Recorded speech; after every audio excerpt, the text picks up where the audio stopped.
Yan. At makakasama nga natin ngayong araw ng Martes ang ating favorite attorney from the Provincial Election Supervisor ng COMELEC Baguio Benguet, Attorney Elenita Julia Tabangin Kapuyan. Kumusta po, attorney? Ayun. Good morning po. Ayun. Pasensya na. Good morning po, Mr. Inventor. Good morning po sa lahat ng mga viewers ng Regional News Group Luzon. Good morning po. Attorney, first question ko na po kaagad. Nasaan na ho ba tayo sa ating election process or election dates ho natin? Kumusta na ho? Ano na po yung updates natin, attorney? Sa COMELEC po, patuloy pa rin po kami naghahanda para sa May 12 national and local elections. So ito po kagagaling lang namin sa National Convention for Election Officers kung saan nag-train po kami at ginamit namin ang machine. Ang tawag po rito ay automated counting machine. So hindi na siya precinct count optical scan o PCOS, hindi na rin siya vote counting machine, kundi automated counting machine. So ACM na po siya. At ang aming provider po ngayon ay hindi na po Smartmatic, kundi Miro Systems. Oo. And speaking of Miro ho, kasi nung nakaraan, nung mga nagdaang taon, we use Smartmatic ho, ano na ho yung pinagkaiba nila? At baka may haka-haka ho yung ating mga ka-MB. Bago na naman yung gagamitin ng COMELEC, baka panibagong adjustments na naman yung gagawin. Ano ho yung natin dito, attorney? Basically, the same naman po yung ating concept about the precinct count optical scan. Kasi ito naman po yung requirement under the 9369 or the automated automation law. So yung po natin, yung machine natin is very simple. Madali po siyang i-operate at saka parang very efficient na siya. Mas efficient siya ngayon kaysa noong mga nakaraang eleksyon. So kung napansin natin na ipinakita mo kanina po, yung ating balota ay mas manipis, mas maliit, mas narrow siya ngayon. Pero kasyang-kasya naman po lahat ng pwedeng iboto, lahat ng pangalan ng ating mga kandidato. Oo nga po, talagang maliit. Yun po, speaking of attorney, nabanggit nyo ho kanina, nung mga nagdaang taon kasi may mga nakita tayong mga machines natin, yung mga BCMs natin, medyo pumapalya, minsan nag-overheat, minsan nangangain pa nung ating mga balota, lalo na kapag medyo natupi lang ng konti. Sa ating bagong hong provider, makakaasa ba tayo na mas maganda yung serbisyo? Hindi tayo magkakaroon ng problema? Ay, hindi po magkakaroon ng problema ngayon kasi po, ito po in-improve na po talaga ng provider natin. Wow. So, pag nakita nyo po, may timing marks po doon sa gilid ng balot, meron pang QR code for security purposes. And then, meron pa pong yung kahit ilukot-lukot natin, kahit sulatan natin ng X, o kaya yung pong pag-shade mo hindi buo. Oo, basta po more than doon po sa threshold niya, mababasa yan ng machine. So, trinay din namin ipasok. For example, yung coupon band. Pumasok naman yung coupon band, pero sasabihin niya invalid ballot. Kasi hindi naman siya talaga ballot.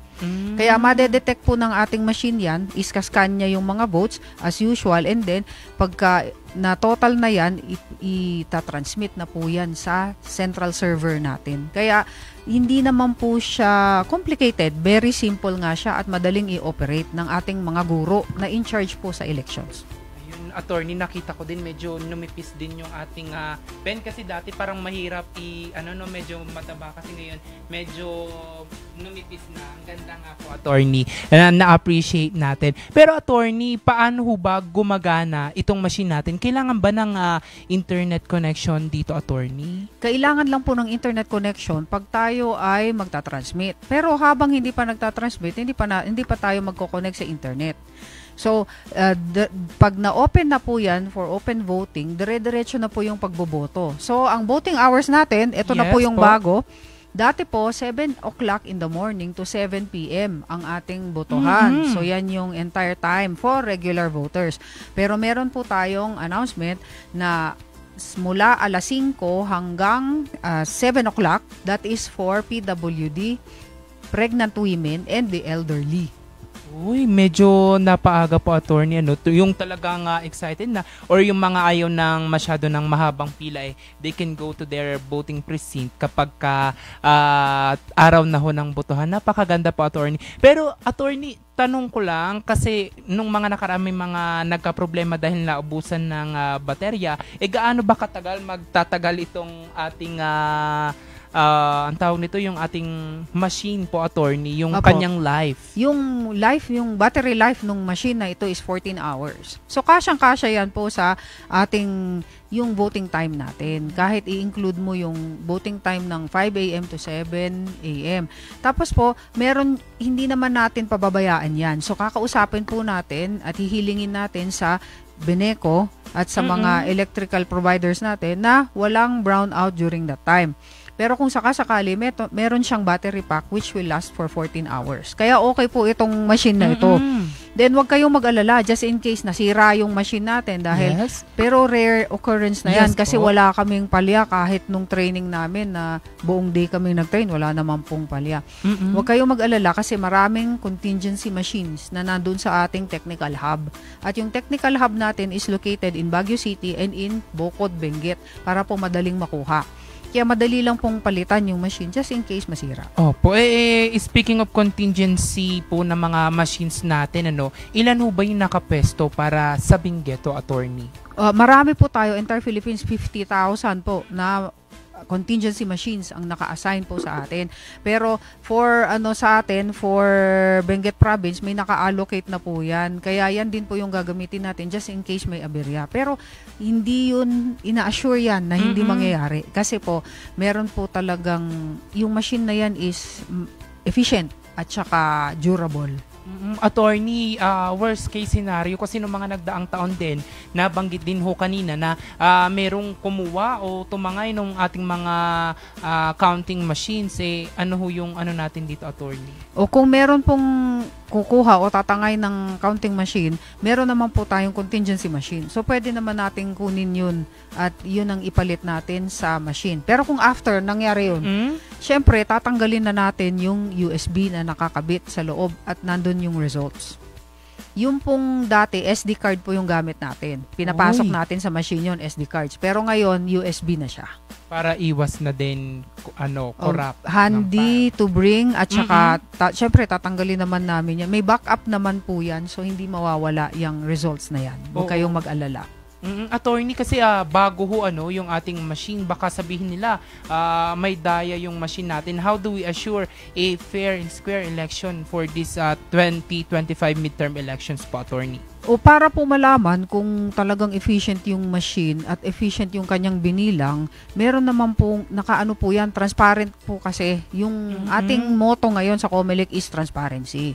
So, lahat po yan, pagka transmit namin, pupunta sa central server, National Board of Canvasser server. Meron pang server ng para po sa KBP, yung Citizens Arm na sarili nilang server para makita yung results.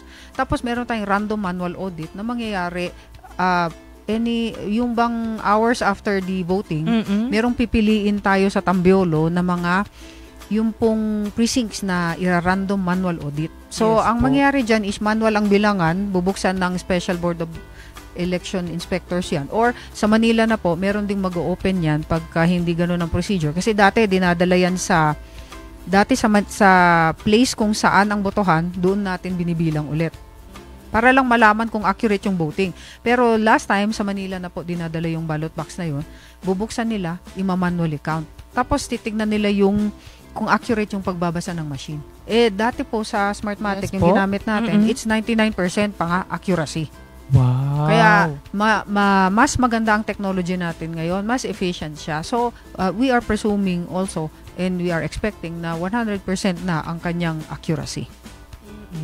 Ayun po, attorney, balikan ko lang yung about sa internet kasi nagpunta ho tayo dyan sa Kapihan nung nakaraan, nabanggit ho na Cordillera pa nga ho yung nanguna na mag-transmit ng mga vote sa national. Ganito pa rin po ba yung ine-expect natin for this year? Opo, the same po yung ine-expect natin this year at siguro mas mabilis po tayong mag-produce ng results.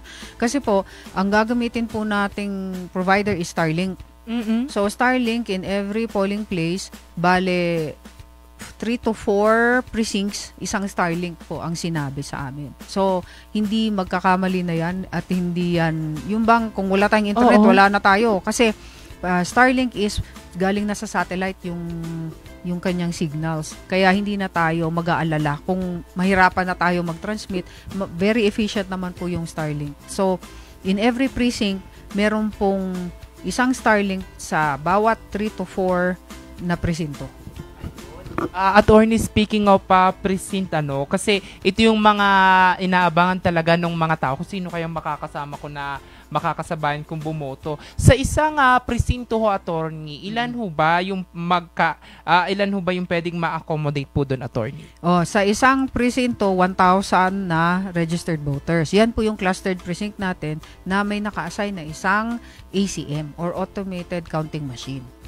So, 1,000 yung naka-assign sa kanya per machine. Opo. Attorney, kasi nung nakaraan, parang na-testing nyo na ho itong ating bagong machine. Dito ho ba sa Baguio at Benguet or any places so dito na sa Northern Luzon, masusubukan na rin ho ba yung ating bagong machine po at para matry ho nila kung talagang epektibo, efficient itong machine natin, attorney? Opo, meron po tayong VCM Roadshow na magaganap. So, medyo matagal yung period na to ha. It is December 3 to January 30. So, start na po yan. In every municipality, may naka-assign na isang counting machine. Mm-hmm. Pagkatapos, kanya-kanyang demonstration na yan, doon sa municipality, doon sa provincial level, sa provincial capital, meron sa barangays, para lahat po pwedeng mag-testing kung paano sila mag-vote. Kaya, wag mag-alala kasi madali lang naman siya. At saka meron pang isang surprise dyan. Wow! Pagkatapos mong maipasok yung ballot mo, merong 15 seconds paglabas nung VVPAT. So, yan po yung voter's receipt na nakalagay yung kung tama yung mga binoto mo, ito ba yung binilang niya. O for transparency din ito. Opo. Then, pagka naipasok na yung balota, magkakast na yung vote, may lalabas pong resibo. Pag lumabas yung resibo, makikita mo kung tama yung binoto mo. Tapos, mafa-flash dun sa screen kung yan ba yung binoto mo. So, makikita niya for 15 seconds. Etong voter. Kaya, siya, very transparent na siya talaga. At ang makakakita lamang yan ay ang botante. Tapos, idadrop niya sa gilid ng ballot box kasi bago na yung ballot box natin, meron ng receipt receptacle siya sa gilid. Ayun po, attorney. Yung una ko lang hong tanong, yung tanong lang ho natin, mas mapapadali raw ho ba yung pagboto noong mga kapatid ho natin na may problema ho sa paningin ho, attorney? Yung may problema po sa paningin, pwede naman silang i-assist ng assistor. So, allowed naman po yan sa ating general instructions po for electoral board. Meron silang assistor na magvo-vote para sa kanila, authorized by them to vote in accordance with their instructions. So, merong undertaking na i-accomplish yan. Opo. Pagkatapos silang boboto para sa voter pag malabo na. Meron pang tanong kung yung naka-wheelchair daw. Opo. Maaabot mo naman yun kasi hindi naman siya sobrang taas. Kung ano yung taas nung dating natin, ballot box, yun din. Yun din po ang height niya. Pagkatapos, paano yung may headphones. Meron naman din pong headphones yung ating machine. So, pwede rin iparinig sa kanya kung ano yung instructions. Pwede rin naman. Kaya wag mag-alala kasi kung wala kang assistor na kamag-anak mo na pwedeng mag-accompany sa'yo to fill up the ballot, pwede namang pong any member of the electoral board or the Board of Election Inspectors. Yan naman ang tawag dati. Ngayon may tanong pa, paano daw kung naka-wheelchair, so iakyat mo sa taas ng presinto? Meron po tayong easily accessible polling places. Pwede ka namang bumoto doon na hindi ka na yung kailangang umakyat doon sa stairs. So, kung hindi friendly sa PWD ang building ng school, pwede ka naman sa emergency accessible polling places o ang tawag na ngayon ay priority polling precincts. So, PPP. Yun nga lang, you have to execute a waiver na hindi mo na maipapasok yung balota mo sa machine kasi wala mang machine doon. So, i-feed pa rin yan. I-feed pa rin yan doon sa yung pong ACM ng presinto mo. Ayun. So, contingency, yung transparency, nandun na ho, attorney. ano ho yung mensahe natin doon sa mga kababayan natin, and are we inviting them na subukan itong bagong machine natin sa isasagawang roadshow para maging panatag ho sila, no, attorney, na kahit bago nandun pa rin yung credibility of our commission. Opo, ini-invite po namin lahat ng mga voters natin o kung sino man yung mga curious persons na gusto nyong manood sa ACM, Automated Counting Machine Roadshow namin. So magaganap ito December 3 until January 30. Kanya-kanyang municipality, kanya-kanyang machines yan.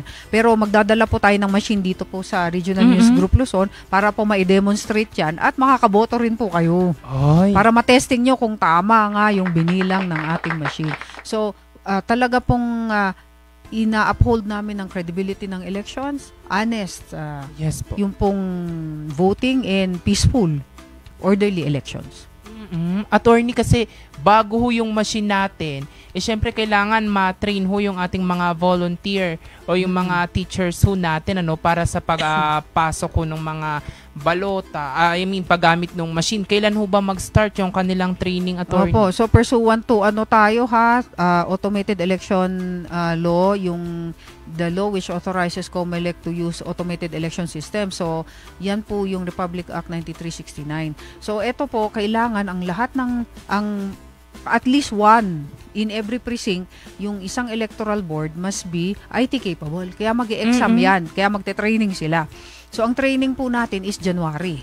Hindi pa sinabi ang specific date, pero January ang training natin for all electoral board members, those who will serve in the elections. At mag-e-exam sila under DOST kung sila ay IT capable para maka-operate sila ng machine. So, sa amin naman, meron ding refresher course ulit yan sa May. I-refresh ulit kayo ng mga election officers kung paano mag-handle ulit ng machine. Attorney, may mga exam pa pala yan, ano? Hindi ba pala basa-basa na maging electoral ka doon? Ka. Pero attorney, na tanong lang din ng mga kasamahan nating guro, madadagdagan ho ba yung parang kanilang honorarium? Ay, opo. May request po ang COMELEC na madadagdagan sana ng 2,000 yung inyong honoraria. So, kung 10,000 po last time for chairman, baka maging 12 na yan. Pero pending pa lang siya for approval. So, sana po ma-approve yan para naman maganahan. At yung bang, we can never really compensate itong efforts ng ating electoral board. Kasi talaga naman pong sacrifice yan every election. Yung haba-haba ng panahon. Tapos, syempre, lahat yan in accordance with procedure. Kailangan mag-aral, kailangan mag-training. Pero, sana i-grant naman yung aming request na mag-add po ng 2,000 pesos sa kanilang mga honoraria. Attorney, last na lang ho, kasi natanong naman din to sa kapihan. Pero, tanong lang din ulit natin, paano po kapag si teacher ho na ating na-train medyo natakot dahil may fear nga about sa election, lalo na dito ho sa ilang parts ho ng Cordillera. Paano ho yung contingency ho natin doon, attorney? Pagka ganito, meron naman po tayo mga substitutes na pwede silang palitan. Just in case sa election day, di sila magpakita. Pero meron talagang undertaking yan. Parang contract kasi yan ng employment. Na once you enter this and you sign this contract with COMELEC, talagang dapat kang mag-serve. Pero nangyayari po talaga yung mga unexpected na things. Tulad ng death. Meron pong nangyaring gano'n na before elections, namatay. We replace it with a substitute. Tapos meron ding ibang areas dito sa Cordillera na police talaga ang members ng electoral board. Kasi po, yan yung mga areas na considered dangerous and risky. At hindi pwede ang ating yung mga public school teachers na mag-serve doon. So, kailangan must be uniform personnel na ang mag-serve. So, sa Abra yung nangyayari. Pero dito sa atin, sa Baguio Benguet, wala mang pong ganun. Because green zone tayo and this is a very peaceful place. Okay po, attorney. Attorney, may mga mensahe ho tayo sa ating mga kababayan at sa ating mga teachers din na talagang susuong din for this May 2025 midterm election ho natin. Opo, para po sa ating mga guro, ang ating training po is January already. So, yung commitment po natin to serve during the elections is sana po maipakita natin. At hanggang sa last, kailangan nandun tayo. Pag nag-commit tayo, di ba? Umpisa natin, it's a contract with COMELEC. So, kailangan mag-serve tayo until the last day, the last part of our task as members of the electoral board. Also, lahat sa mga voters natin, nako, you should be aware of the laws all the time. Kaya dapat po tingnan nyo yung kung anong announcement na COMELEC, kung ano yung activities namin tulad ng candidates fora na kailangan malaman nyo kung sino yung dapat nyong iboto, yung procedure natin sa COMELEC, at syempre kailangan malaman nyo kung anong precinct number kayo at ano ang polling place nyo. So you have to contact COMELEC. Syempre, days before the elections, tumawag na po kayo, mag-FB kayo, pero meron naman kaming ipapadala na voters information sheet to every voter. Oy. Na hard copy yun ang nakalagay po is your polling place at saka yung precinct number nyo. Nakalagay din yung mga candidates na dapat nyong iboto. Yung mga gusto nyong, para mabigyan kayo ng choice kung sino yung gusto nyong iboto. Ayun, attorney, may libro ho kayo, attorney, na pwede nga mabasa ng ating mga ka-MB. Ano ho ito, attorney? Apo, ito po yung Insider's Notes on Election Laws. Siya po yung pinakauna kong book. Kasi meron akong pangalawang book na ila-launch sa December 6. Uy! At syempre, ila-launch ko rin dito. Pagkatapos po, itong book na to, ang laman po niyan paano ba mag-file ng SOSE kapag ka ikaw ay first time na kandidato. Meron din dyan. Meron din po dyan yung mga qualifications on how to, paano ba i-question ang qualification ng kalaban mo kung neighbor mo siya at you feel na hindi siya resident dahil nakatira naman sa ibang lugar.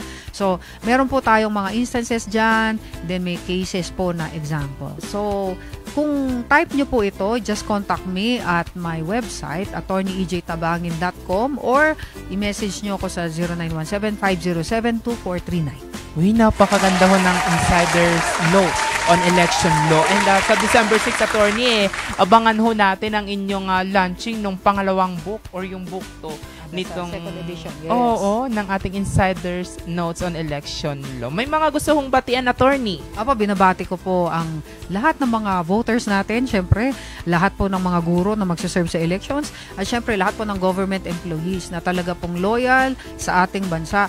Sana po ay yung bang araw-araw na we're working, nasa isip natin ng patriotism and nationalism, araw-araw. Ayun po, attorney. Maraming salamat ho. Attorney Elenita Julia Tabangin Kapuyan, ang ating favorite attorney at ang Provincial Election Supervisor ng COMELEC Baguio Benguet. Ayan mga ka-MB ha, transparency, credibility, ilan lamang ho yan sa pangako ng COMELEC para sa ating May 2025 midterm election. Sana ho sa nalalapit na December, pagsisimula ng December 3 hanggang January naman ho, masubukan din natin itong bagong machine para mawala na ho yung mga haka-haka. Ayan tayo mga ka-MB, puro tayo haka-haka. Bakit hindi natin subukan?